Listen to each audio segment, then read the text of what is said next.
Today on Channel 8 News, an in-depth look at student loans and their lasting impact long after graduation. Also learn how a proposed change to an old policy could impact you if you lose your pet. But first, we'll see how several area school districts are trying to take on the vaping epidemic. Don't let today and tomorrow fool you. Colder temperatures are on the way. Next week's weather and much more coming up later in the show.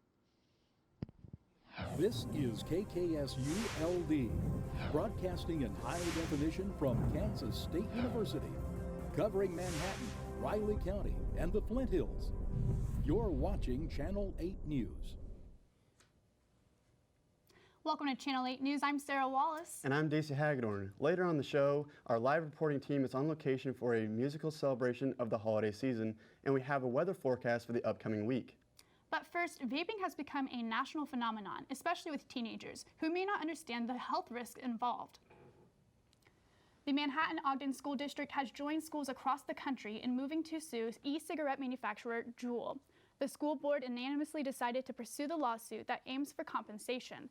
They state that Juul products and other e-cigarettes have created a substantial interruption in schools' educational mission, in addition to posing significant health risks to students. If they win the lawsuit, they plan to put the money towards resources for drug education, prevention, and investigation efforts. We believe that the industry has followed similar marketing tactics that the cigarette industry did that were declared illegal, and we believe the same thing's happening with juuling, and we're just concerned for the safety of the students. And what we're looking for is to send a message that it's not okay to market these products to minors. Another distressing trend is the recent spike in reported incidents of sex trafficking. There were over 10,000 reported cases in 2018, according to the latest data from the National Human Trafficking Hotline. This amount is nearly double the number of reported incidents from just a few years ago. This increase inspired students in Manhattan to raise money and awareness of sex trafficking through a pop-up thrift shop. K-State's chapter of International Justice Mission Club, the largest anti-trafficking organization in the world, sold clothing items in the union this week. Meredith Weasley, the president of International Justice Mission, explains why she is so passionate about ending human trafficking. The heart behind having it in Manhattan, Kansas is that as college students in Manhattan, Kansas, we probably feel like we can't have an impact on things such as sex trafficking, human trafficking, labor trafficking, but we have a chance to make an impact even in Manhattan, Kansas, and it is something that we need to care about because it's affecting people all around the world. Road conditions, traffic, and speeding can be dangerous for those on the road, but Google Maps has a new feature that might help drivers traveling during the holidays. I had the chance to find out all about the new Speed Traps feature on Google Maps and how it could impact drivers in Manhattan. A speed trap is an area on the road where a police officer will park and detect drivers who are speeding. Many believe a speed trap is just to catch cars exceeding the speed limit, but it's also about keeping the roads safe. Captain Josh Kyle from the Riley County Police Department says speed traps are normally placed where accidents are common. Here in Manhattan, what we do is we focus in on those areas where we're most likely to have traffic accidents. And so if Google or any kind of mapping said, hey, it's likely that there's law enforcement in this location, that's actually a good thing because it means we'll slow down and pay more attention in areas where we're likely to have accidents. The free feature is available to every driver, giving a heads up to over 1 billion users daily. Say you're driving to your destination and you see a cop on the side of the road. All you have to do is push this plus button, add a speed trap, and confirm it. Users of Google Maps are benefited as well, saving them from a ticket and reminding them to follow the law. I'm from Overland Park, and most of the speed limits there are 45 miles per hour, whereas here it's like 35. And so I always find myself going a little bit over just out of habit. And so with my Google Maps, if I can see where a cop car is, I can avoid getting pulled over, which is really good. Being aware of accidents and speed limits is important, and if the feature doesn't distract drivers, Captain Kyle is in support. In my mind, anything that encourages people to slow down and pay more attention to what they're doing, because most accidents are due to inattention, I think it's a good thing. Users can access speed traps and many other features in the Google Maps app, giving drivers the fastest and safest route to their destination. From Manhattan, I'm Daisy Hagedorn, Channel 8 News. If you're prone to speeding, this could be a good tool to prevent you from getting a ticket, and it could keep the roads safer during the busy holiday season. For electric car drivers, Kansas State University has recently installed vehicle charging stations on campus. This is part of their commitment to renewable energy. The charging stations are located in the D1 parking lot, which is just west of Memorial Stadium. The stations can charge 100 miles of electric range in just a few hours. This new station is part of Evergy's already established network of over 2,000 electric vehicle charging stations, making it one of the largest charging station networks in the United States. Max Fulbright, a student at K-State, thinks the charging stations can be beneficial for the community. It's really important for the students that have these electric cars to know that they can get to the parking lots and not have to worry about like finding a charging station somewhere off campus or anything like that. Just knowing that they can get around all across Manhattan and definitely get to their classes and other events. Another eco-friendly initiative coming to the area can be seen in Wamego, where their public library has introduced a unique way to combine beloved children's stories with the outdoors. Channel 8 reporter Bailey Matthews has more. The Wamego Public Library just opened up their Story Walk, which is located at the Wamego Recreation Complex. Olivia Garrett, one of the founders of the project, explains what you can expect on the walk. A walking path that has posts all along it, and each post has a page of a story. And so you walk a little bit, read a page, walk a little bit, read a page. The trail is a great opportunity for people of all ages to engage in a fun outdoor activity and be able to connect with the community. We're here in Wamego at the Public Library Story Walk. It's 3 miles long, and once you finish it, you would have read a full children's story. So let's go check it out. The making of the story was also a community project. 62 students worked 233 hours on the trail. Mills Vick, a Wamego resident, has already started to enjoy the trail with her own family. This story trail is super awesome. It's so much fun to go out with my little brother. I think it's great for the community because it's a great reason to get outside, get active, and spend more time with your kids and siblings. For $100, you can even sponsor a monthly Story Walk book and give it to someone as a gift. Grandparents sponsor books for their grandchildren for Christmas, and it's a great gift idea, and we've had lots of excitement over that because it helps the community really feel like they're a part of the story walk, that they're helping keep it going. In Manhattan, this is Bailey Matthews, Channel 8 News. The library invites the community to check out the Story Walk and enjoy time with friends and family outdoors. They also encourage the public to sign the guest book when they visit the trail to show their support for the project. T. Russell Wright's Animal Shelter's proposal to shorten the number of days before an animal becomes city property is currently in the Manhattan City Administration's agenda. Laws regarding the animal shelter haven't been revised in years, and Manhattan is among the last cities in the state with these outdated regulations. The new policy would change the number of days before an animal can be spayed and neutered from 5 to 3, and adoption fees would fluctuate depending on the desirability of the animal. Deborah Watkins, Director of Animal Services at the shelter, explains the importance of the proposal. And we're wanting a 3-day stray hold, and that will allow our animals to be vet checked sooner and also be able to get spayed and neutered, and so they can get on the adoption floor. Coming up later in the show, we'll take a look at weather to see if this week's warm temperatures will carry it into the weekend. And our MHK all-day reporting team has a special segment on how loans can impact students after they graduate when we come back from the break.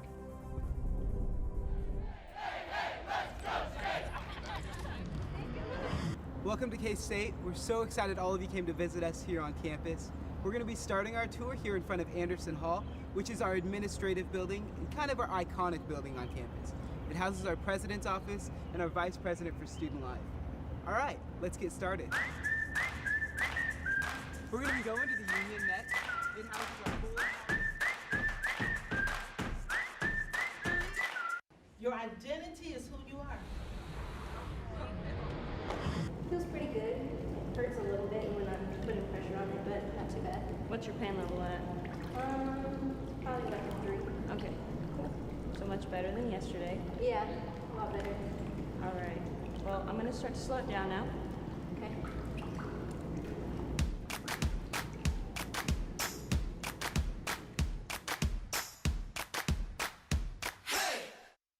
The best-kept secret in Manhattan is not a secret anymore. I'm Wyatt Thompson, the voice of the Wildcats, and welcome to JP Sports Grill. With daily chef-inspired specials, a full bar, and a diverse menu that has something for everyone, this place is guaranteed to impress.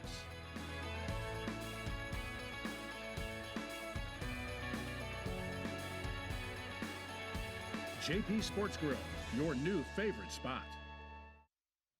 Each week, our MHK All Day special reporting team takes a deeper look into a topic affecting Manhattan and the surrounding areas. Today, MHK All Day reporters Miriam Chamberlain and Monica Diaz break down the student loan process, including an in-studio interview with advice on how to avoid common mistakes when signing up for a loan.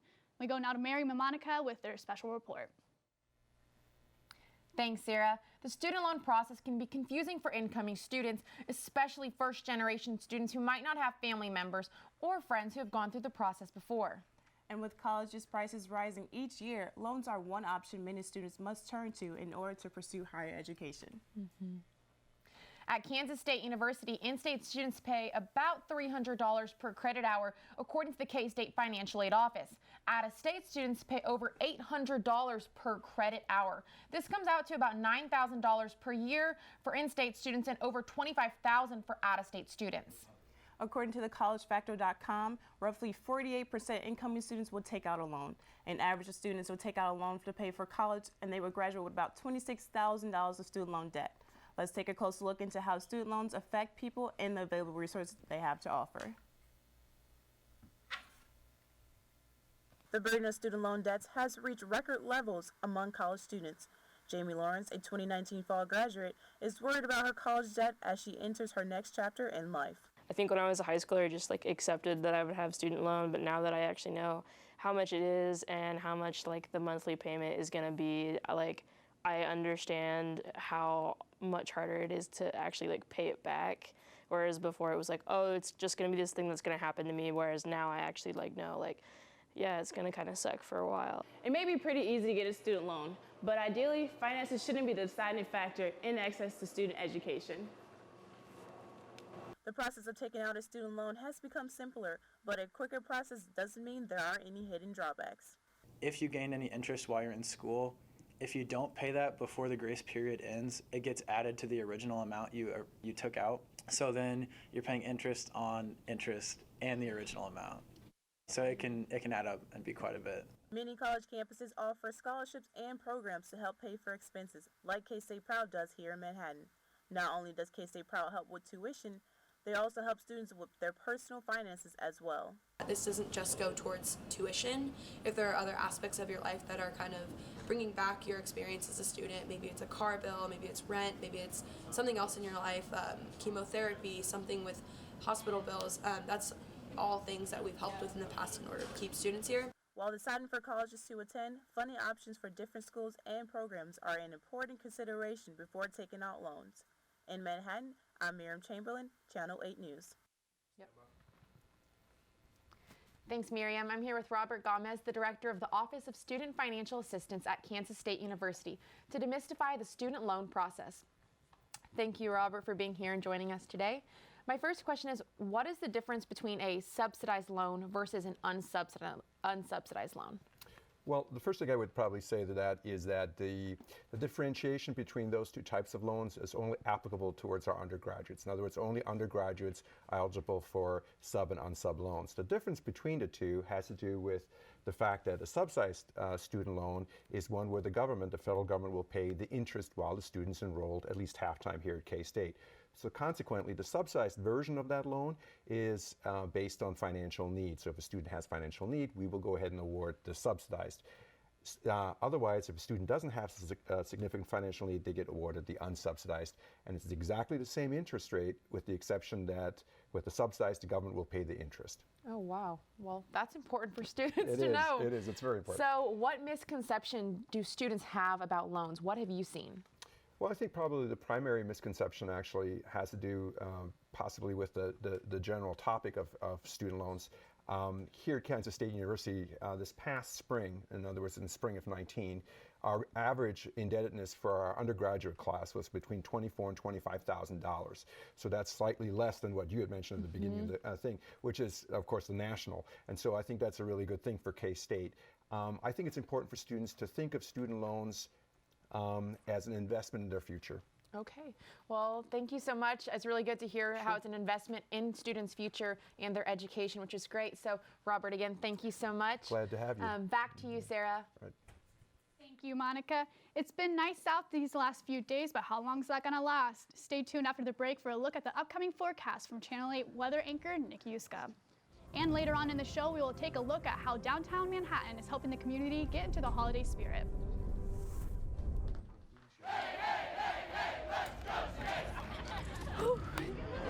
Welcome to K-State. We're so excited all of you came to visit us here on campus. We're going to be starting our tour here in front of Anderson Hall, which is our administrative building and kind of our iconic building on campus. It houses our president's office and our vice president for student life. All right, let's get started. We're going to be going to the Union next. It houses our pool. Your identity is who you are. Feels pretty good. Hurts a little bit when I'm putting pressure on it, but not too bad. What's your pain level at? Probably like a 3. Okay, cool. So much better than yesterday. Yeah, a lot better. All right. Well, I'm going to start to slow it down now. Okay.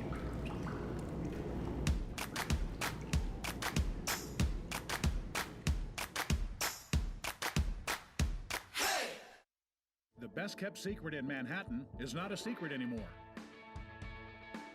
I'm Wyatt Thompson, the voice of the Wildcats, and welcome to JP Sports Grill. With daily chef-inspired specials, a full bar, and a diverse menu that has something for everyone, this place is guaranteed to impress.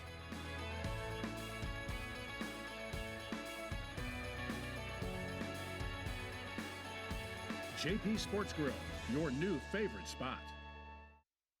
During the month of December, the Manhattan Town Center has hosted multiple holiday music events. The Holiday Music Festival brings the Christmas spirit to the public while performing in the mall's East Court. Channel 8 reporter Angela Sawyer is now live in Manhattan Town Center. Angela? Thanks, Sarah. I'm here at the Manhattan Town Center for their Holiday Music Festival. The festival has been going on for 2 weeks now and features multiple different organizations throughout the community. Performances have included everything from choirs to jazz bands to perform and dance performances, and will even include Christmas stories by the Grinch next week. Later today, the Northview Elementary Choir will perform at 1, and behind me now is the Wheatfield Choirs, who will be performing here in the mall's East Court in a few minutes.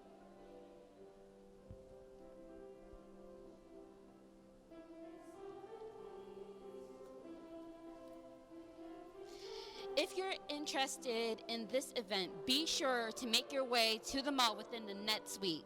The Holiday Music Festival will continue through December 21st with multiple choirs and dance studios performing. You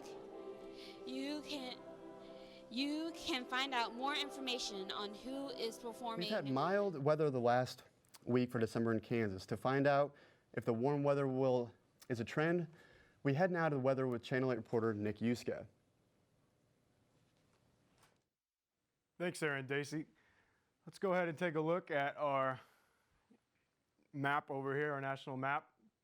We have 32 degrees, about freezing temperatures on the East Coast in New York and Pennsylvania and Washington, D.C. in that area.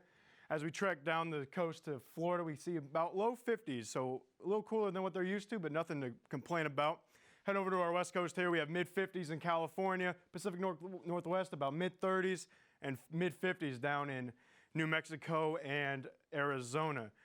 And as you see here, poor old Dakota's suffering from single-digit temperatures, unfortunately. As we head over to our Kansas map now, western Kansas towards the Colorado border, we have about mid-40s, about the same as the rest of the state. The only difference over here is over towards Kansas City. We have about upper 30s, so a little chillier in that area, but low 40s in the Pittsburgh area and low 40s in the Topeka area.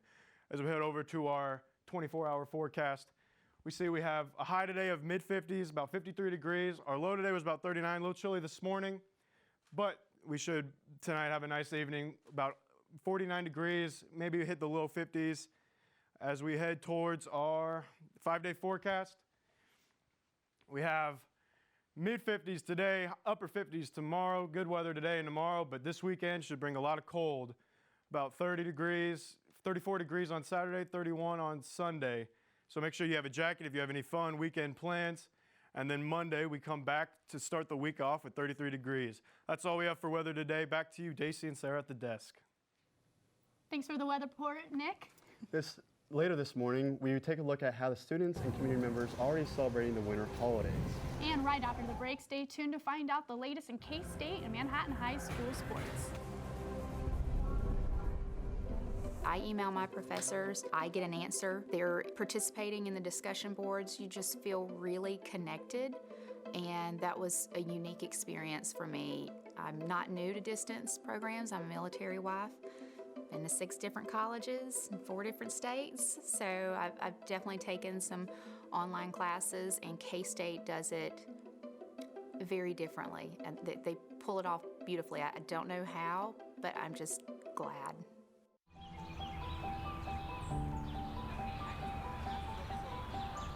H1 minus H2 plus V1 squared minus V2 squared all over 2. Are you ready?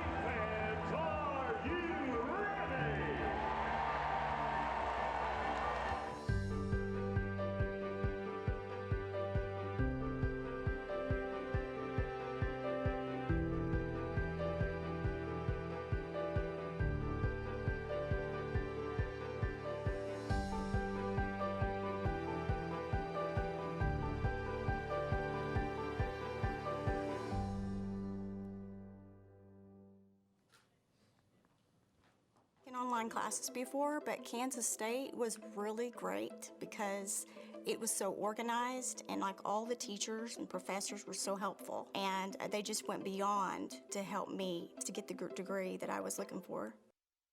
Coming up for sports, we preview K-State football's upcoming bowl appearance and an early season roster change for the men's basketball team.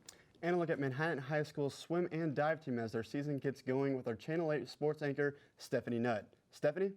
Thanks, Sarah and Daisy. In a post on his personal Twitter account on Wednesday afternoon, sophomore guard Sean Williams announced his plans to part ways with the K-State men's basketball team. Williams came to K-State through the St. Louis recruiting pipeline and dominated his freshman season, playing in 30 total games. His sophomore season was a different story. Williams didn't play in the first 2 exhibition games this season and didn't appear in regular season play until the 4th game because of a suspension. In 5 games this season, he averaged 3.6 points, 1.2 rebounds, and 1.2 assists.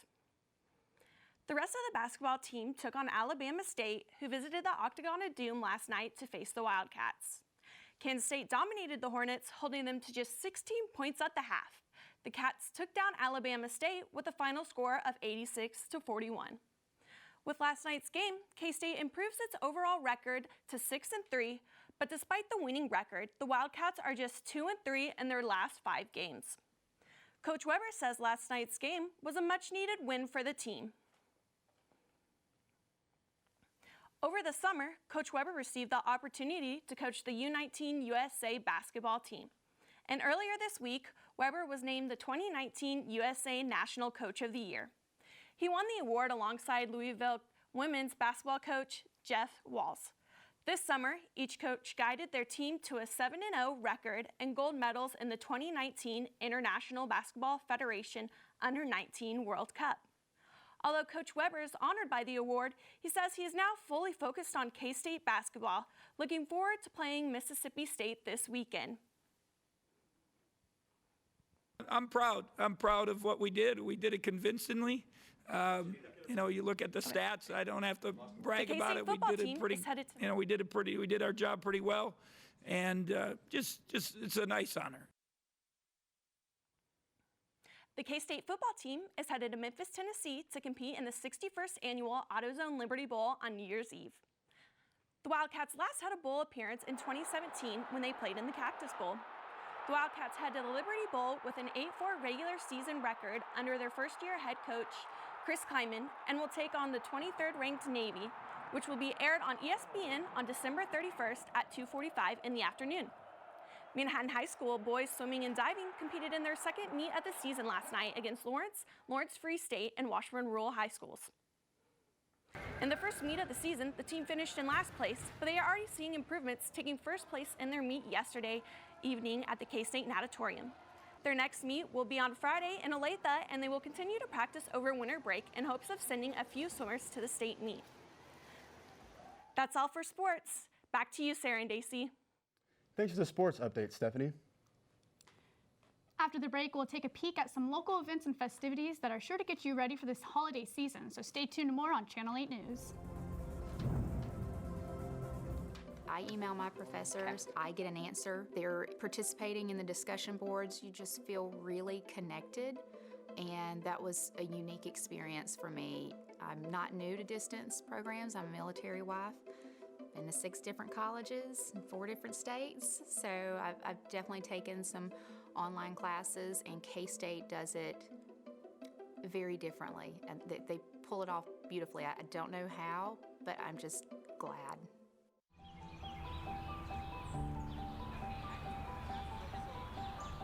H1 minus H2 plus V1 squared minus V2 squared all over 2.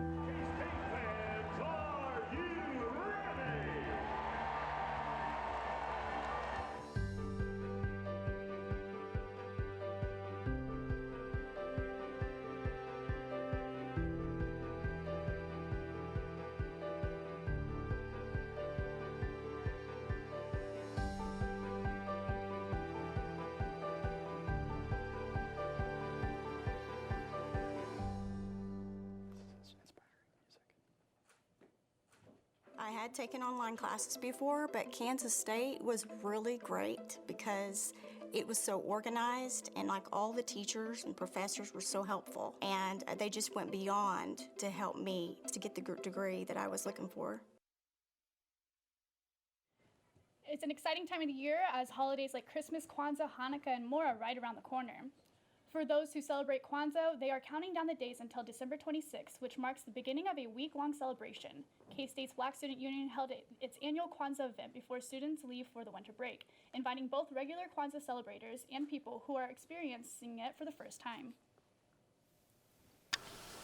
I think the importance of Kwanzaa lies in its principles and how there's 7 of them, and ironically you can kind of apply one to every day. And how we could just kind of take these principles and apply them to our daily lives for the rest of the year. 3, have Daisy read it, okay. For anyone looking for a way to experience outdoor light displays in downtown Manhattan, there are horse-drawn carriage rides available to the community for next 2 weekends. Kwanzaa celebrations, winter carriage rides, and the music holiday festival, and snow around the corner is enough to put anyone, are we done? In the mood for the holiday spirit. With the holidays fast approaching, winter break is coming soon for students. That means this week's newscast is our last of our show this year. Yes, thank you all for tuning into Channel 8 News and supporting us throughout the semester. And it looks like This is Channel 8 News.